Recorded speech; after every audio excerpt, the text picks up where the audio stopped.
Welcome to the REI Diamonds Show with Dan Breslin, your source for real estate investment jewels of wisdom.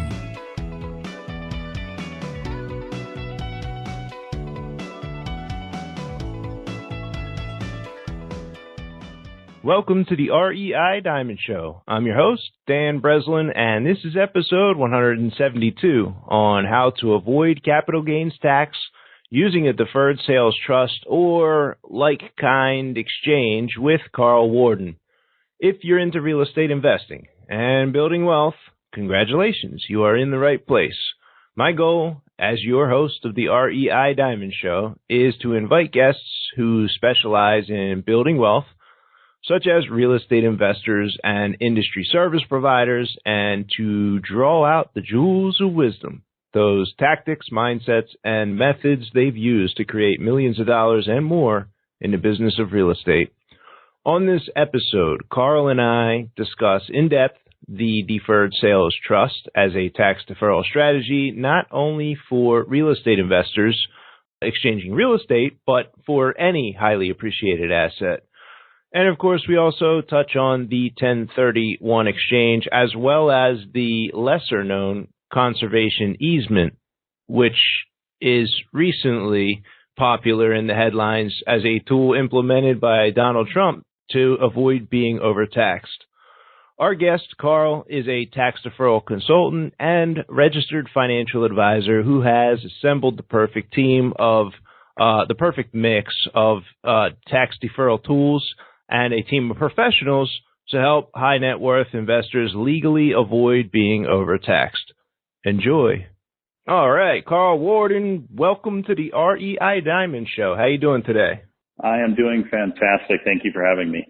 Nice. So I appreciate you coming on. First of all, it's always a hot topic among real estate investors. I'm sure real estate agents. I'm sure everybody in the country hates paying taxes, but I know for sure that the real estate community has an aversion to it and does a lot of their business structuring, deals, etc. for that. So I'm sure our topic's going to be like a hot topic for the listeners, for our audience too. But why don't you give a little bit of background, kind of what you do and what led up to doing what you do and why that would be important to like real estate investors who might be listening right now? Sure. Yeah. So, boy, I've been in the financial services industry for quite some time. I actually got my insurance license in 1989 to give you an idea. So I've been around for a while. I've been a real estate investor for almost 30 years.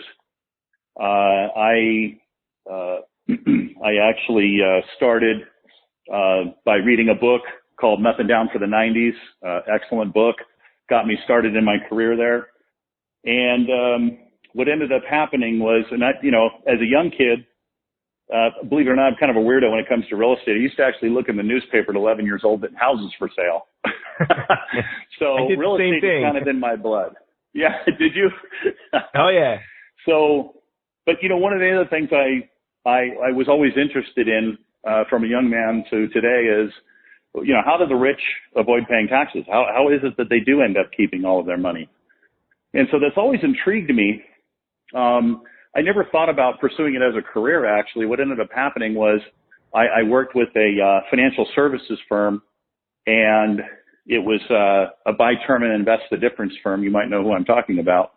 And I did that for about 9 years. And the concept was that you would sit down with families and you would review their financial situations. You'd look for ways to show them how to do things better. And I felt at about 30 years old when I got involved with that company that I was a good mentor, or could be a good mentor, because by the time I was 30, I owned 3 houses. Nobody gave me money. I worked my butt off for it. I started saving $25 a week. And so I felt like I was a good, mentor. I mean, if you're going to go to the gym, you don't want the 300-pound trainer, right? You want the fit trainer, the one you want to look like. So I felt like I'd be a good mentor. So I started this process of helping people with their financial situation. And it actually became rather discouraging because, we were helping people, middle income America, save money. We were trying to find ways to help them save money. And what we found is that most of them, even though we had great ideas, they weren't taking the money savings and actually saving it. But many of the homes that we sat in were actually owned by the people that we were sitting with. And so I ended up resigning from this company about 2007. I got my Series 7 license and became more of a full-blown financial advisor, IAR, investment advisory representative. Did work with a couple of broker dealers. And then in 2009, I was made aware of a strategy called the Deferred Sales Trust. And many real estate investors are probably all too aware of the 1031 exchange, which is primarily applicable to investment property. This particular strategy was applicable to any kind of property: primary residence, second home, investment property, business assets. And I got to tell you, Dan, when I found out about this strategy, it was like my head exploded. I'm like, oh my God, this is what the baby boomer generation needs. Because that's who I was sitting down with for the most part. And, you know, later on in life, more recently, I have added a plethora of other strategies and really decided to kind of recharacterize myself as a tax deferral consultant. And to be clear, I'm not a CPA, I'm not a tax attorney, I'm not a trust attorney. However, I have been able to amass some of the best tax attorneys, trust attorneys, CPAs as part of our team. And so essentially what we do is we show people how they can sell these assets and keep most, if not all, of the money working for them. So to answer part of your question is, you know, what would be the possible benefit, or what would be the interest for real estate agents? I would have to say this. I'd have to say that if you're going to be in the real estate industry, you should probably know your client. And so, Dan, I have a couple questions for you to see if you kind of know the answer to these. But you can Google this information. I'd strongly encourage you to do it. Okay? Baby boomer generation, born 1946 to 1964. 10,000 people per day on average were born during that period of time. Okay? We've heard that ad nauseum, right? But do you know much about them financially? So I have a question for you. If you were to look out your window right now and look at every single asset that you see, every house, every business, every investment property, okay, what percentage, or every stock for that matter, what percentage of every asset that you see and that you know about is owned by that generation? You have an idea?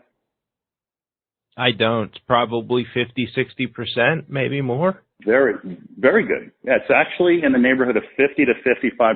I see varying numbers on that, but it's about 50 to 55%. Now, of everything you see out your window in the United States of America is owned by that generation.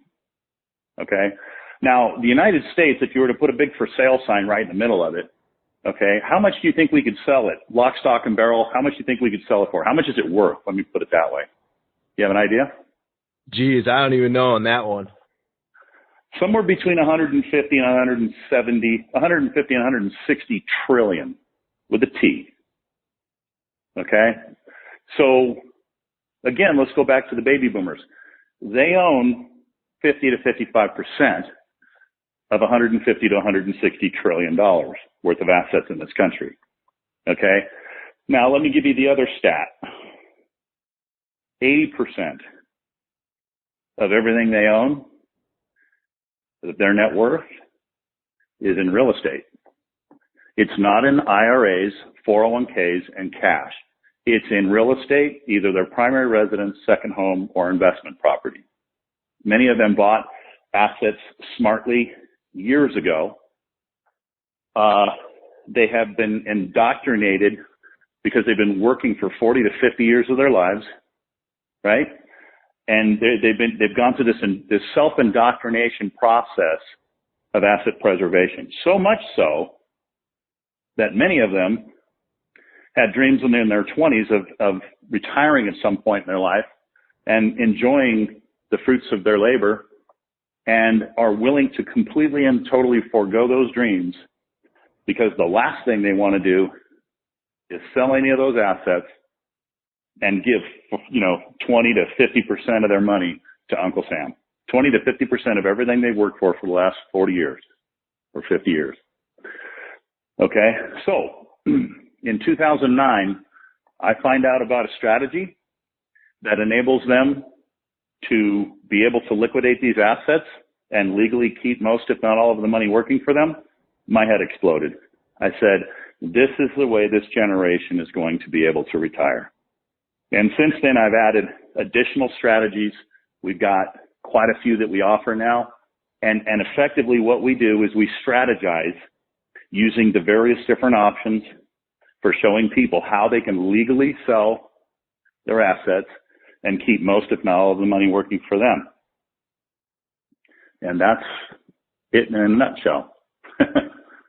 Cool. So let's talk about the deferred sales trust. How does it work? And can you provide an easy to understand example of like really what happened? I mean, you don't have to name clients' names, but just so anyone listening would kind of get the nuts and bolts example of it.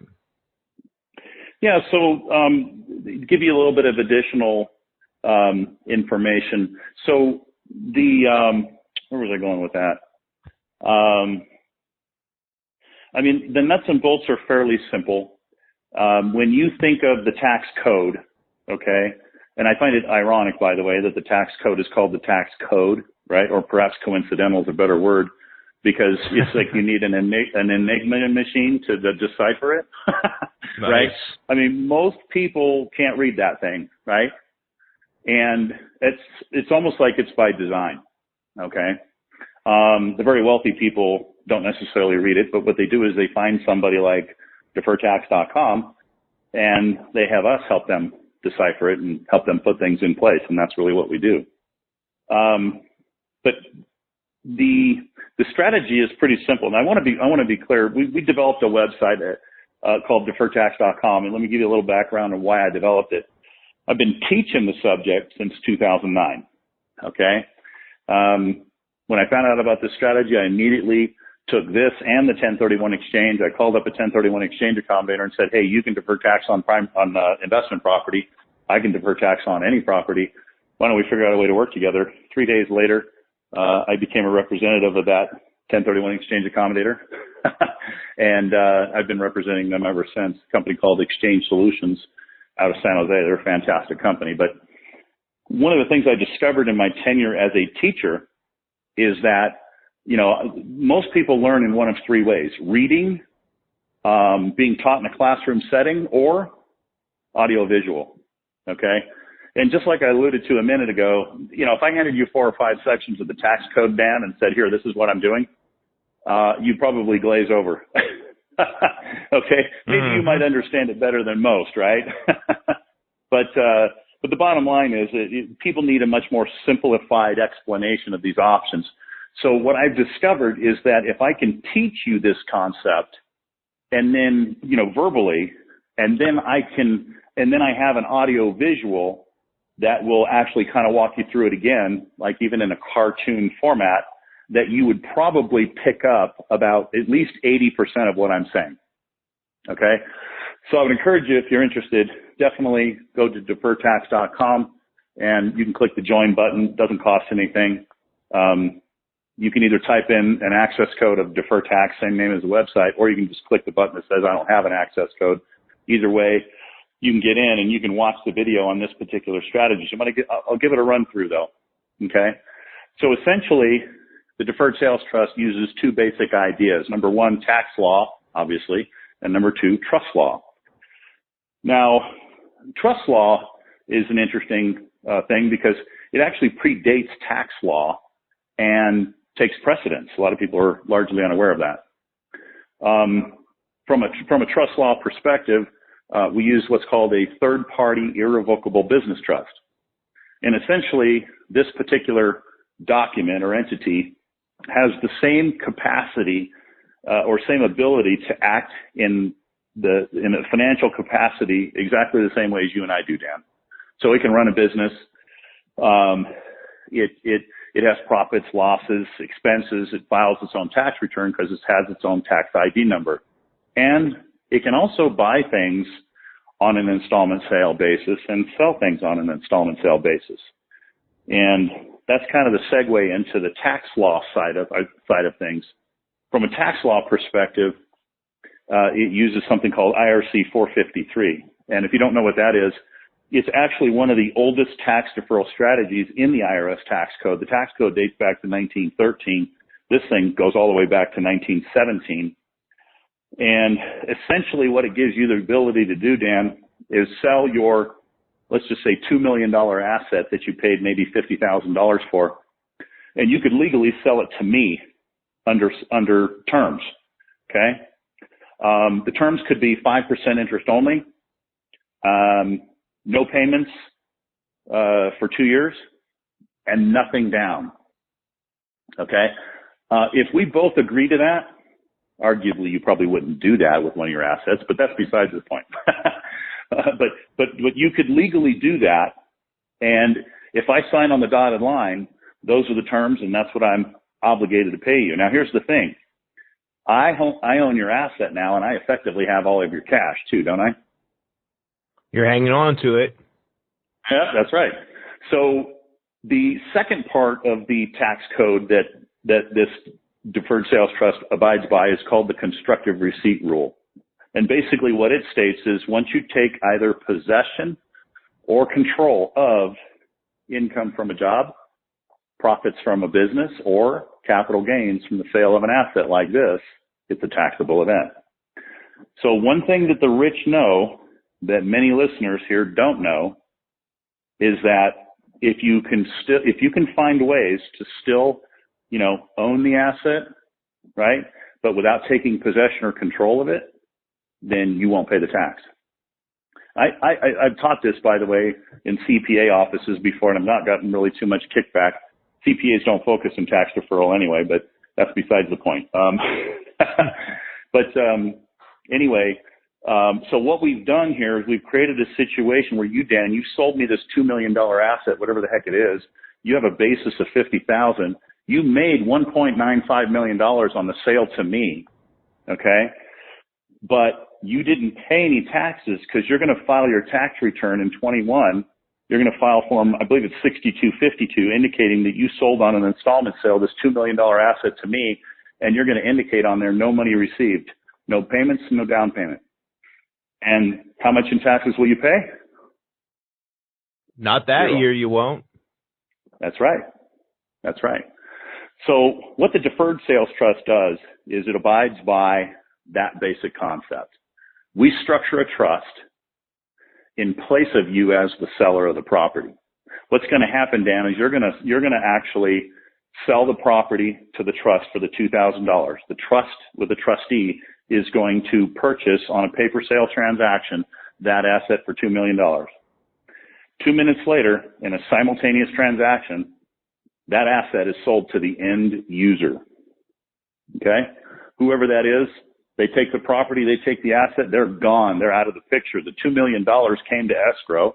The escrow officer paid off sales charges, closing costs, commissions, et cetera, whatever, and shipped the remainder of the proceeds to the seller of the property, which in this case is the trust. You don't pay any taxes because you never took possession of the money yet. The trust doesn't pay any taxes because it purchased it for $2 million and sold it for $2 million, no profit. Okay? So the beauty of this, there's multiple benefits to this concept. Number one, tax deferral. You didn't take possession of the money, you won't pay the tax. Number two, you can invest the money much, inside the trust, much the same as you could inside of an IRA or a 401k. Benefit number three, you can take distributions off this trust in whatever dollar amount or frequency you choose. Incidentally, when you do pick the investment portfolio, the overall returns of that portfolio dictate the note rate that is owed back to you. Okay? So we run a risk profile questionnaire on you, Dan, and we come to the conclusion that a series of investments you're a conservative investor, would only achieve 6%, that becomes the note rate of the trust. Okay? Benefit number three, you can take the distributions from the trust, whatever dollar amount or frequency you choose. Benefit number four, it's inheritable intact. So your beneficiaries can inherit it. There's other benefits and stuff like that, but I'd rather table those for perhaps one-on-one conversations with anybody who's interested in finding out more. But there are, multiple ways you can use this individually or in combination with other strategies. So that's the Deferred Sales Trust in a nutshell. The 3-minute video is on deferredtax.com. You can watch that after listening to this, and it should pretty much lock it in for you. You'll get pretty much about an 80% understanding of this thing, and then ultimately through further consultation, we can make a determination if it's right for you.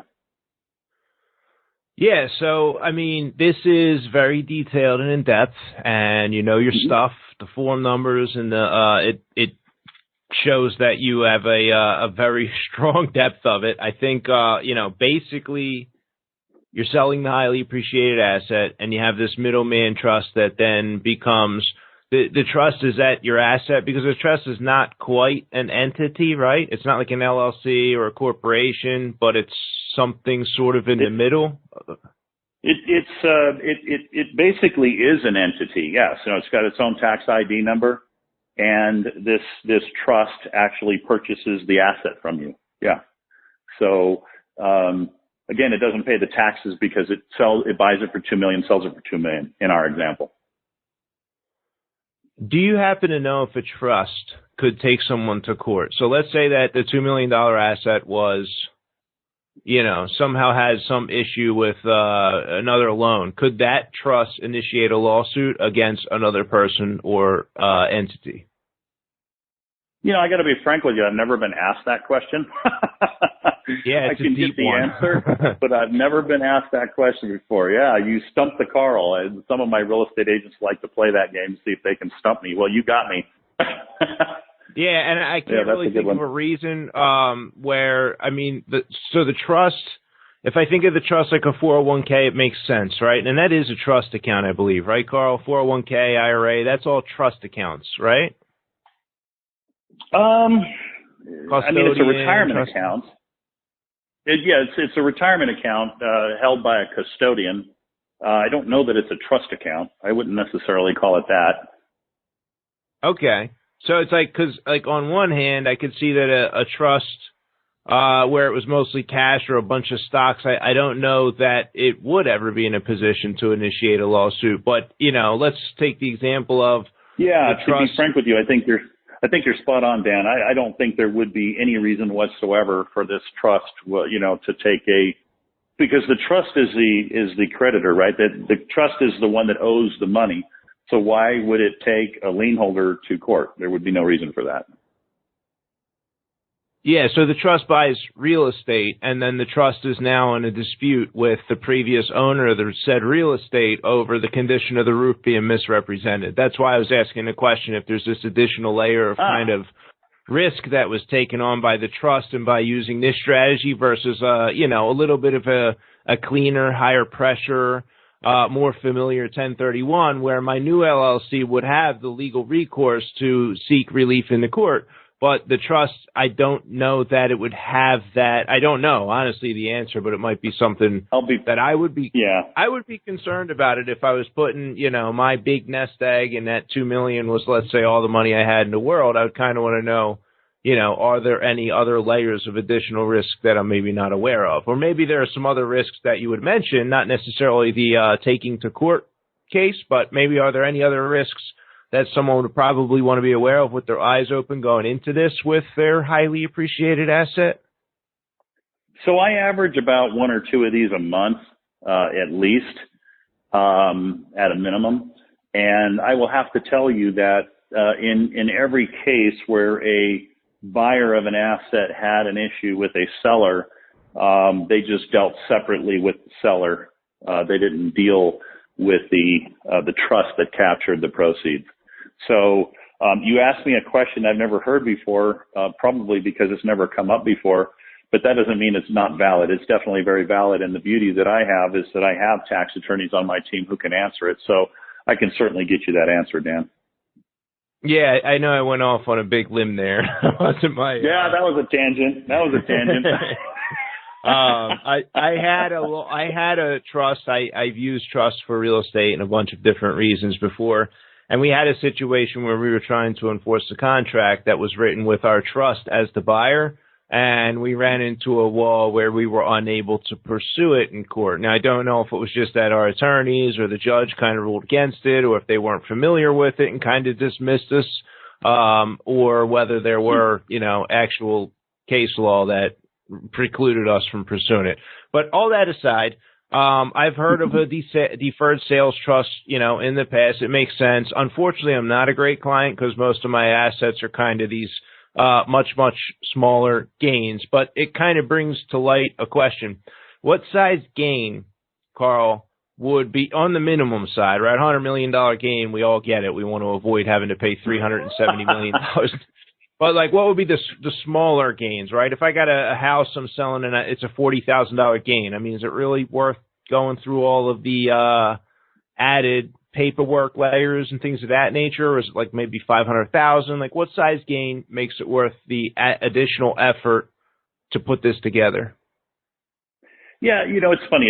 It's relative to the client, right? I mean, the smallest one I did was $60,000.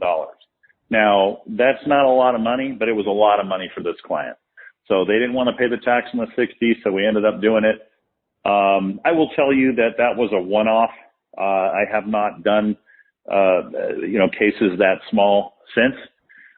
Most of the time, what you'll find is if the client's going to have to pay $100,000 or more in taxes, that becomes that's kind of the threshold.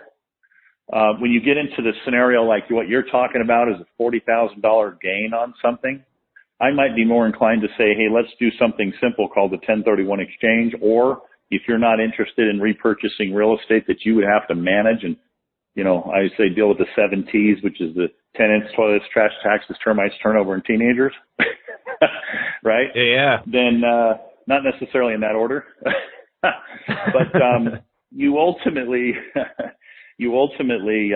could go for something like even a Delaware statutory trust, depending upon your net worth. You could also go with an opportunity fund. That's an interesting tax deferral idea with some tremendous tax benefits and growth benefits. And then there's also the conservation easement would perhaps possibly be another option. So what is that, the conservation easement? Can you describe that? I've heard the term. I don't know what exactly that entails. Yeah, no, it's a great question. And I would have to say that the greatest example probably of that, everybody's all up in arms about Trump not paying any taxes. Well, Trump's just simply smart. It's funny. I get this all the time. California, I taught a lot in California, and in California, a lot of them, they're all about paying taxes. Usually somebody else, but they're always all about people paying taxes, right? And somebody piped up during a class I was doing for the Silicon Valley Association of Realtors, about 75 people in there, and somebody, inevitably pipes up, there's nothing wrong with paying taxes. And, I responded to the question by simply saying this, you know what, there's absolutely nothing wrong with paying taxes. It's a sign of success. We should pay taxes because it covers the roads and the fire departments, police departments, stuff like that, whatever. That's great. And it's great to pay taxes unless there was a legal way to avoid paying taxes. Then it's pretty stupid. Okay? Because a lot of people, they really don't understand the tax law. And the tax law is really designed for you to do several things: get married, have babies, run a business, buy real estate, period. Okay? And truthfully, it's transaction oriented. So the concept behind tax deferral is to continue transactions. Transactions in this country generate taxes. If somebody has a piece of real estate and they die owning it, there's a step up in basis given to their heirs and no taxes are paid. Worse yet, if somebody didn't find out about us, deferredtax.com, right, and they die owning it, they get the step up in basis. Now, here's what happens when somebody finds deferredtax.com, finds us. We educate the client, we inform the client comes up with solutions. The client says, okay, I'm ready to list. I have an exit. The real estate agent gets paid, the broker gets paid, the appraiser gets paid, the lender gets paid, the staging company gets paid, I could go on and on. Furniture companies get paid. You see what I'm saying? So tax deferral, there's nothing wrong with it. It just has to be done correctly and appropriately. Okay? So getting back to your question, that was a tangent. Sorry. So getting back to your question, conservation easement, one of the biggest examples, or perhaps better examples, is Trump. Right? He didn't pay hardly any taxes. Well, I'll give you one of the reasons why. Conservation easement. Okay? As we all know, Trump has golf courses, and he's got land around his golf courses. Okay? And so what he did was he took advantage of the conservation easement concept. I believe it's IRC 170H. You can look it up if you need to. Long story short, Trump ran plans, did plans, designs, developmental plans for the land around his golf courses. And he actually did mock-up drawings, actual architectural drawings, spent hundreds of thousands of dollars putting all this together as though he was going to develop the land around his golf courses. Okay? Now, the land around his golf courses was worth about $125 million. Okay? Instead, what he does is he gets an appraisal on what if he did this development around these golf courses. Several appraisals. Typically, you do 3, and you pick the middle one. Now, I don't know if he did 3, but conservation easement companies typically do 3, and they'll do the middle one. Some of them will pick the lower one. But long story short, the appraisal came in at $500 million. Okay?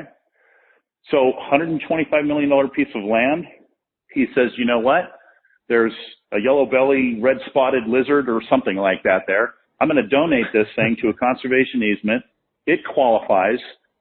President Trump gets a $500 million write-off. Okay? So essentially he donated $125 million to get $500 million write-off. Okay? Now, how can, we as, little investors get in on that? Well, this is an accredited investor product. Okay? You can't do it unless you're an accredited investor.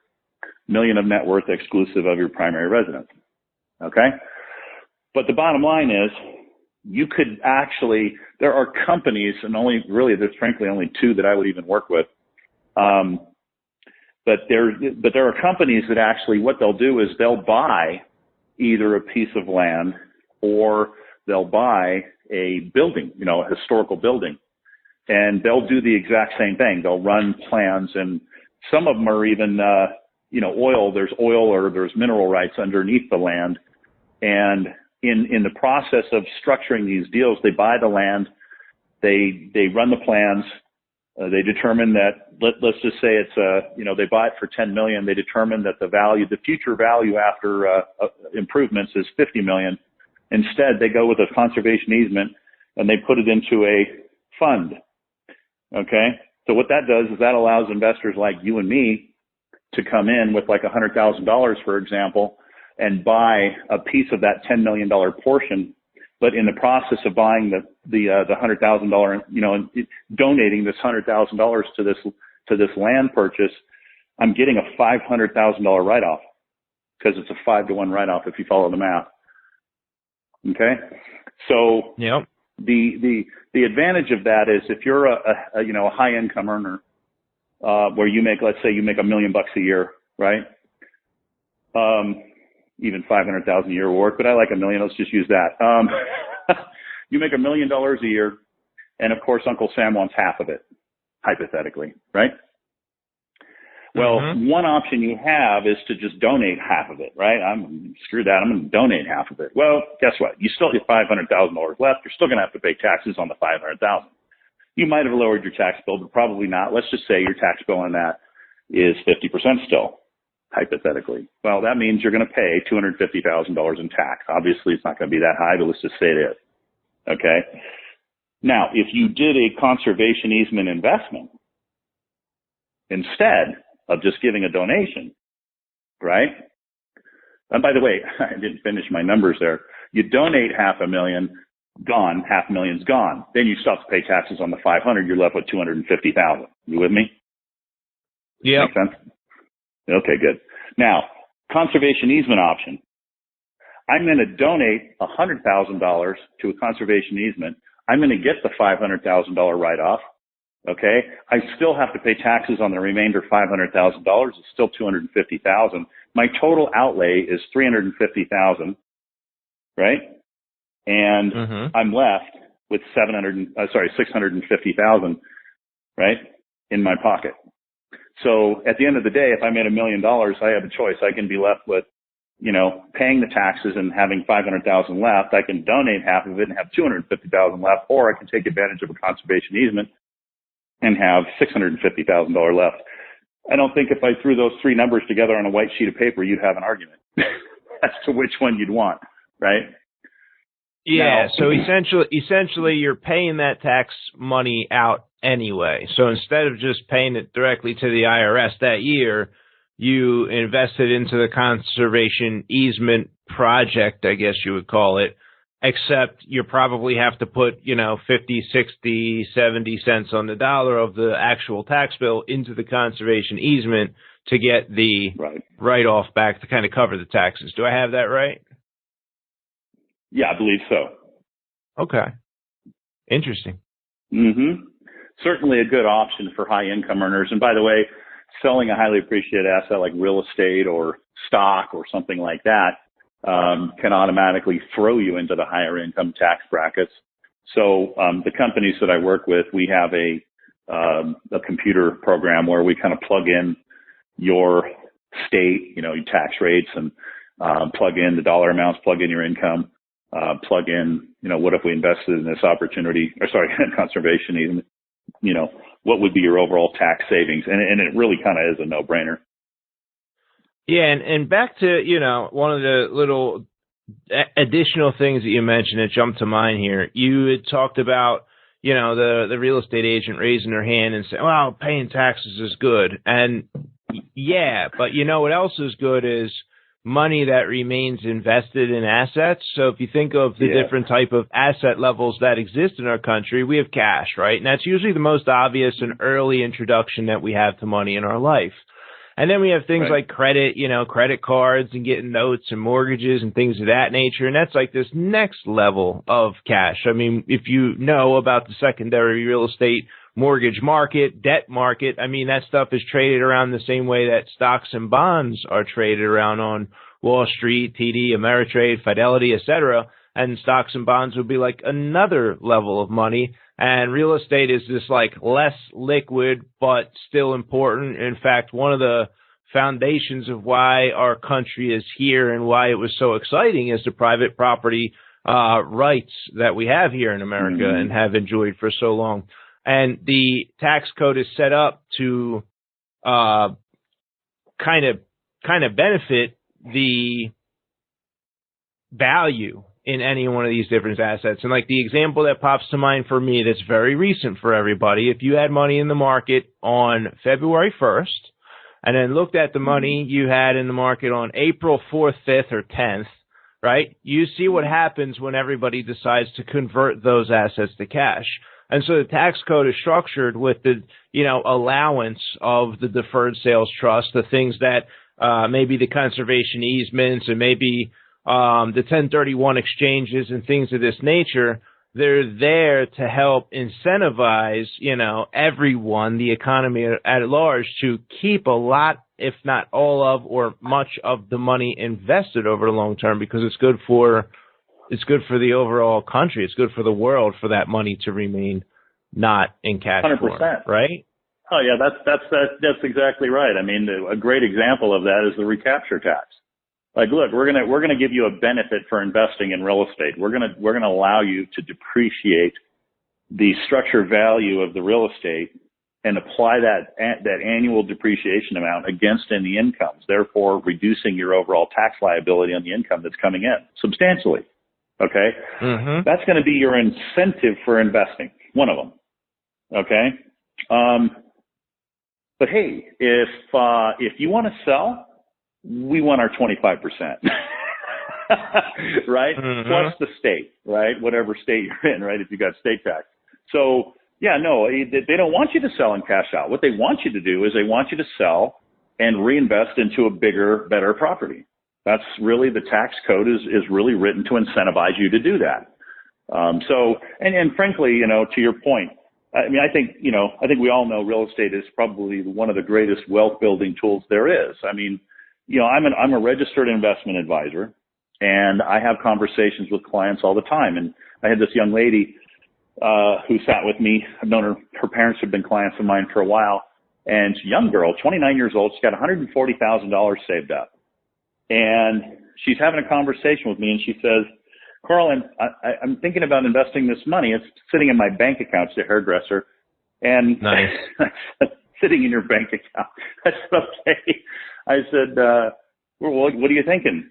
She said, well, my mom's been investing with you for a while. She's happy with you. I kind of want some ideas there. And she said, well, the other idea is I actually thought about maybe buying some real estate. And I said, really? And I said, tell me about that. So she does. And I said, well, listen, one of the greatest lessons I ever learned was the concept of leverage. Okay. And you already know where I'm going with this. If you take $100,000 and you invest it with me as an investment advisor, if I'm doing a really good job, I'm averaging you about 10% per year. That's if I'm doing a really good job. Let's be real. Okay. However, if you take that same $100,000 and put it as a 20% down payment on a $500,000 investment property, okay, and that investment property only goes up in appreciation by 4%, okay, that's a $20,000 gain on the $500,000. So your $100,000 grew by $20,000 or 20%. I said, I can't beat that. I said, there might be some years where I could, but there's no better investment option than that. So my suggestion is that, be smart and look for real estate opportunities. And so I had discussions with her about that and how I got started and what to look for, blah, blah, blah. But, the bottom line is that is the way to go. And it was the right decision and the right information for her. Right. So, no, by the way, just as an aside, one of the things that we do when we do talk with clients, we are fiduciaries. Okay. From a tax deferral perspective, the very first thing that we do, we actually look for a reason why the client doesn't need us, which is really counterintuitive. But what it's allowed us to be able to do is establish upfront some form of credibility and trust in an industry where there's no credibility and trust or very little. Okay. So if we come across clients with large capital gain, for example, the very first thing we do is, we ask them several questions. We actually give them a questionnaire to take to their CPA. And the questionnaire is really designed to trigger the CPA to look at the things they might otherwise not have looked at.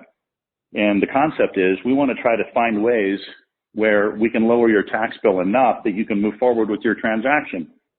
So now this kind of dovetails into why should real estate professionals consider us as an ally?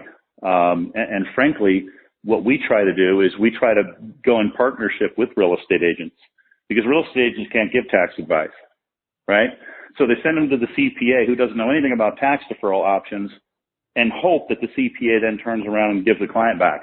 That's not going to work. The CPA doesn't work for the real estate agent. The CPA works for the client. So we, on the other hand, we work for the client. So our objective is to educate the client, inform the client, and hopefully educate the client that they don't even have a tax bill, which enables the real estate agent to get the listing and help the client move forward and on with their lives. So that's a little bit of additional input on what we do and how we do it.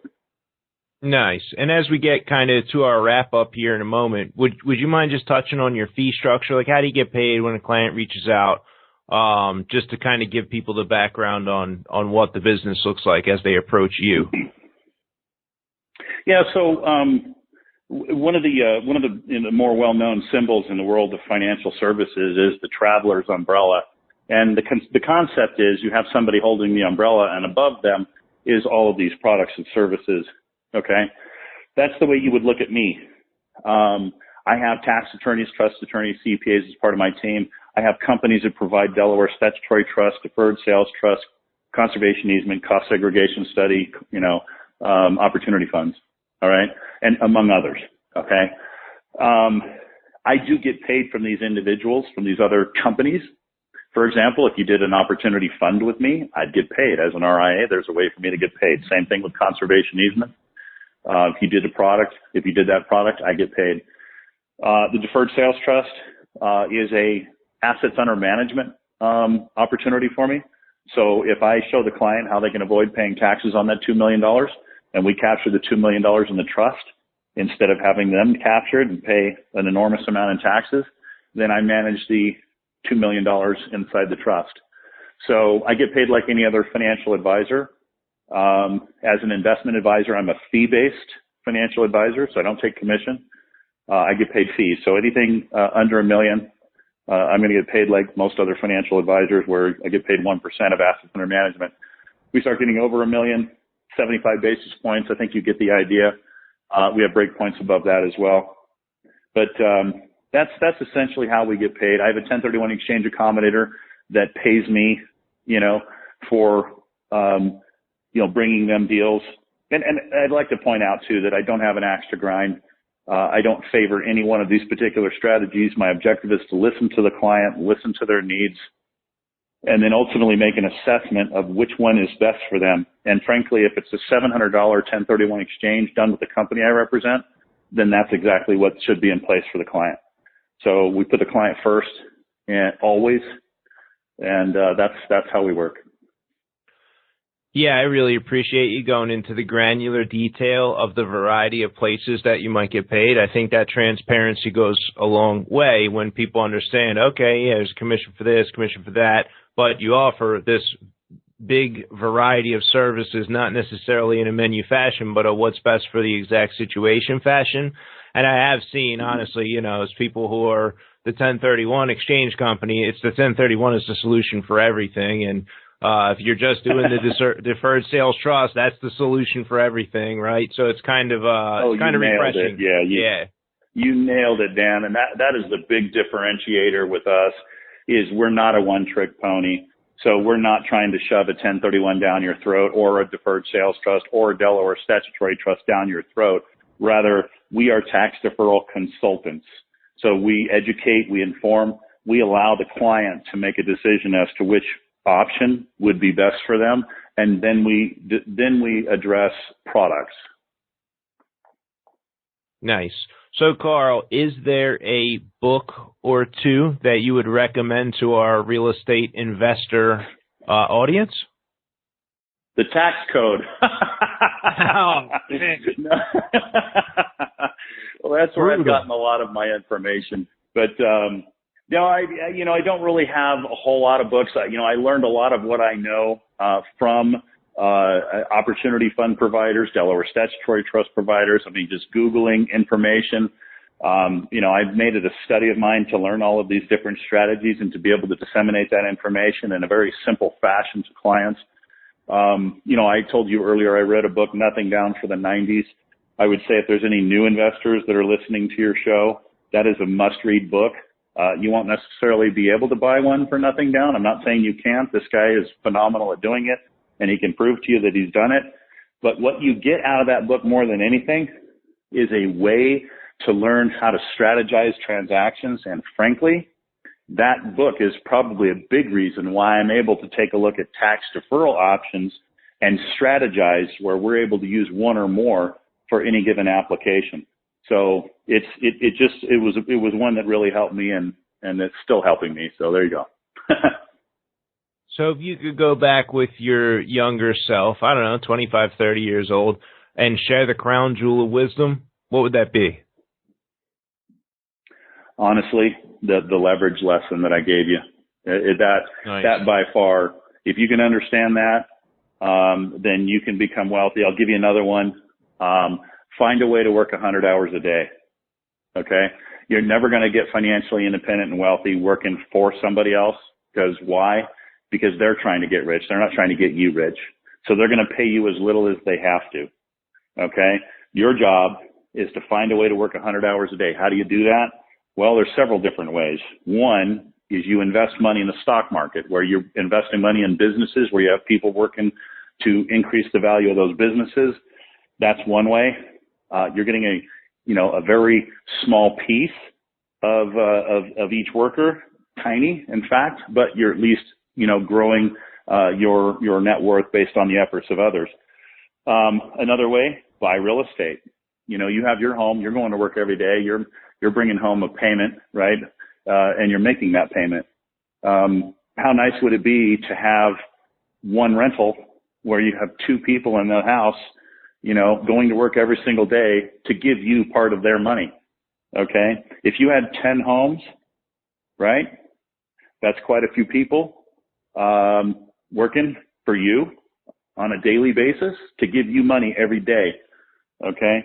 When you can find a way to work 100 hours in a day where, the 8 hours per person, you find 12 people that are willing to work for you somehow. Either they're renting your house or they're working in your business. That's how you can become financially independent in this country. Hard to do it on your own. You're not leveraging your time. That's what you need to do it in this country to make it wealthy. I like it. An interesting take on leverage there. So how can listeners get more information about you or on how to defer tax, Carl? Well, I've got the website, defertax, DEFERTAX.com. I'd love for you to be a member on there. It doesn't cost you anything. The videos might seem silly, but the reality of it is they'll teach you at a basic level how these different things work. And then carlworden.com. I have that site also up and running. That's WORDEN. And Carl is with a C, C-A-R-L. Sometimes Starbucks spells it Carol. I think we all get our names messed up at Starbucks. But anyway, that would be the two sites you can find me on. And then you can also call us at 877-TAX-STRATEGY. All right. Well, hey, I had a blast. I got pages of notes here, a ton of great ideas. Thank you for coming on the show, Carl. Oh, you're quite welcome, Dan. Thank you very much for having me. It's been an honor and a pleasure. Thank you. Low-cost capital is the fuel of any volume real estate investment business. As a real estate investor, I am sure you're well aware of these two facts. First, your business is driven by access to capital, or starved from a lack thereof. And two, you make more money when you reduce the cost of said capital. Whether you're looking for hard money loans to fix and flip houses, rental portfolio loans, or even a line of credit, Lending Home offers the most competitive rates in the market, currently as low as 6.49%, which is good for fix and flip single family loans. I pay 10% myself at fundrehabdeals.com to my private investors.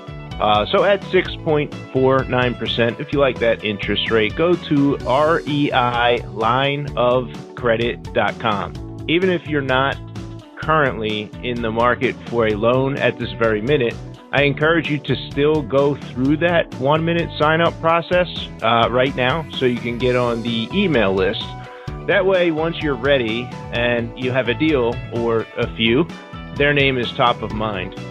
Plus, as a bonus for signing up through REIlineofcredit.com, you'll receive a free iPad when you close your first loan.